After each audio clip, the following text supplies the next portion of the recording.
Hello! Welcome back to Mr. Bob's Builds.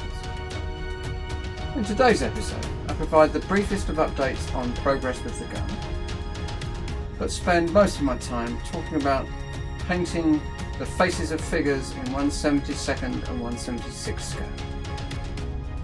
This is a new area of figure painting for me, so I thought I'd share my thoughts and processes. And I hope that you find something of interest to you.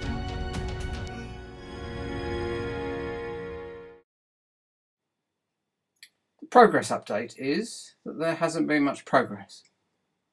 I primed the gun with my usual Vallejo black primer and Tamiya white highlight coat, and there it stands. I've put in an order for a limber to go with the gun. When that arrives, I'll build it up and prime it to the same stage so it can be painted alongside the gun. All this will be the subject of a future video. Now on to the figures. I hope to have around 11 figures to go with this gun. That'll be a gun crew of 6, a couple of officers and some infantry. I already have WD models gun crew of 6. And I have some other figures on order with them. When they arrive, I'll see how they're going to be configured. I might convert one or two of them to get a variation in the uniform. For example, it was quite common for gun crews to attend their guns in shirt sleeve order, particularly in the hot summer months. So my work on the figures will feature in a future episode. However, I thought I'd make a start on painting the heads. With their sets of figures, WD models very thoughtfully provide 2 sets of heads. One with the tin hats or brodies worn in the period late 1915 onwards, and one with the field service hats with the stiffened peaks, which are correct for the early war period, and it's those that I'll be using. However, as this is going to be my first go at 1/72 or 1/76 scale heads, I thought I'd paint them all. The level of details on these is astonishing and puts some of the 1/35 scale figures I've worked on to shame. This will show up much better in the next photograph, which shows the heads primed. At the risk of boring you, I've primed those with black Vallejo primer and then sprayed from directly above a white highlight coat. You can also see a third set of heads.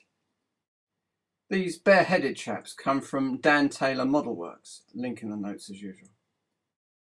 Dan mostly specialises in the Second World War period in 1/76, 1/72, but also produces this very useful set of bare heads. And a couple of these will be ending up on my gunners. In terms of the sculpting, they're not quite as fine as the WD models ones, but they're pretty good nonetheless given the size. While we're talking about size, I thought I'd show you just how small these things are. I've added a couple of Swan Vesta matches to the photograph, and it's plainly obvious that those heads are smaller than the size of a match head, which makes the sculpting on those headsets absolutely amazing. As this is a first go at this sort of size, I thought I'd try my usual 1/35 scale methods, but scale it down a bit. I've put a base coat on one of the heads from each of the sets. These 3 will act as guinea pigs throughout this process. I've painted a basic flesh tone to the high areas on those 3 faces. The paint I've used is Games Workshop Talon Flesh. I'm not sure what it's called in the new range. This is an excellent neutral skin tone. I was not worried about getting 100% coverage because future coats will cover any missing parts. To that base flesh, I'll be adding a couple of levels of shadow and a couple of levels of light, and I'll follow that with some washes. These will provide variations in tone between the heads. Next up, it's the first shadow tone. Here, all the heads have received the base tone. Our example chappies have been given a coat of a shadow tone in the deeper areas of the face. This has been done with Vallejo Model Air Tank Brown, which is a nice red-brown colour and excellent for shadow tone. This has been placed under the cheekbones, in the neck, under the nose, under the lips, in the eye sockets, etc. All of the areas where the darker lights would fall. The shadow tone is also placed next to the hair and to the straps of hats, etc. This nicely frames the face itself. And already we're beginning to see a bit more definition in those faces. The next step is to define those dark areas a bit more by placing very dark paint in the very deepest areas. All of the heads have now had the single first shadow coat with the Vallejo Model Air Tank Brown, and our three volunteer Tommies have now had lines of very dark colour in the very deepest parts of the face. For this step I've used Vallejo Model Air Burnt Umber, made even darker with a black acrylic. This has been placed in the very darkest of areas. This goes in the crease of the neck, under the very bottom of the bottom lip, between the lips, under the nose, the sides of the nose, to accentuate the cheekbones and to line the crease that runs down between the nose and the mouth. I've also used it at the top of the eye socket, and I've used a line to define where the eyeballs would be. Well, I'm sure a skilled painter will be able to paint proper eyes at this scale. Firstly, I don't think I've got the skills for it. And secondly, I don't think it's worth it. I think the impression of eyes is enough. This dark was also used to accentuate the hairline. Okay, now we've got the darks down, it's time to start on the lights. The three sets of heads have the second darks now applied too. Our three men marked with an X have also had their first light coat. This has been applied to the lighter areas, leaving a bit of the base coat behind. And we see that the chin is lighter, the cheeks, the ears, the nose, etc. For this highlight coat, I've used the Games Workshop Tan on Flesh, lightened down with Vallejo Model Colour Ivory. As an aside, this might appear a bit stark at the moment, but the future wash coats will blend that all together. Next up, the very highest areas get even lighter. The changes at each day now get incrementally smaller, so all of the figures are now exactly the same. The remaining figures have caught up with their first lights, and all figures have had a second light. I've also had a go at starting the hair, the hats, and the moustaches. For the second highlight colour, I added even more ivory to the first highlight mix. And small amounts of this have been brushed onto the top of the chin, the tip of the nose, top of the cheekbones, top of the ears, etc. For the hair and taches, I've used various browns, greys and blacks. On the subject of moustaches, it's amazing to think that the wearing of a moustache was almost compulsory. King's regulations for the 1914 period said that the upper lip should not be shaved.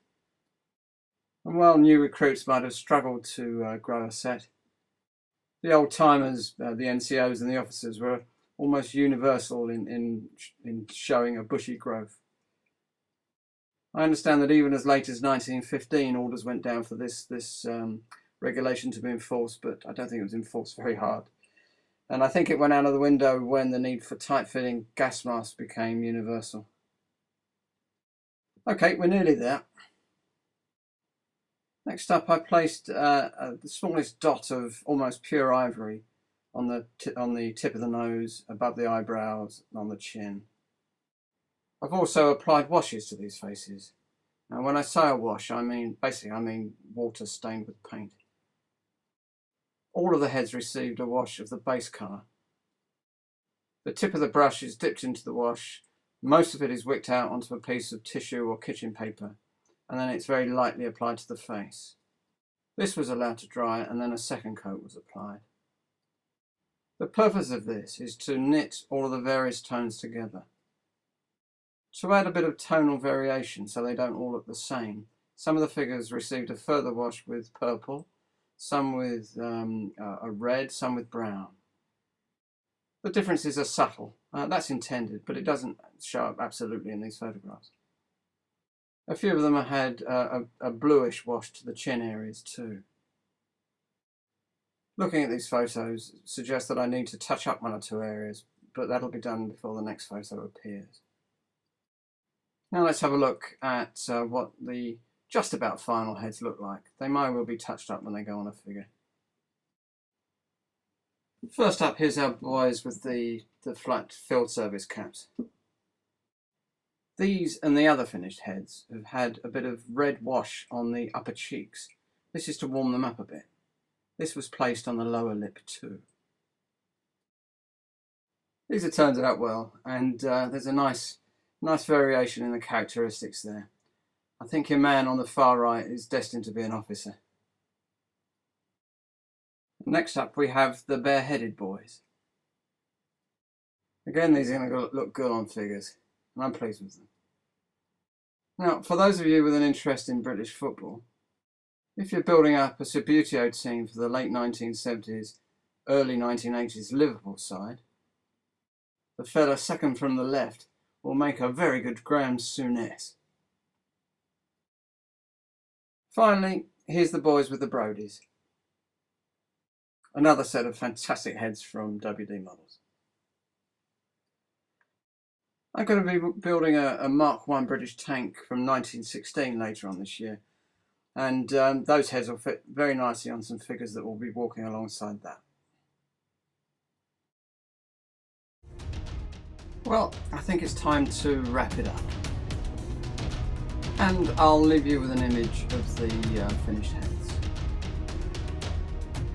As I was putting this film together, the good old postie bought me my box of goodies from WD Models. The Limber set looks fantastic, and there's some really nice figures, and there's also some nice extras that I'll tell you all about next time. Well, I hope that you found that interesting and hopefully useful. And I hope to see you again for more Braille scale madness. So, it's goodbye for now. Thank you for watching, and I hope that you'll come back soon.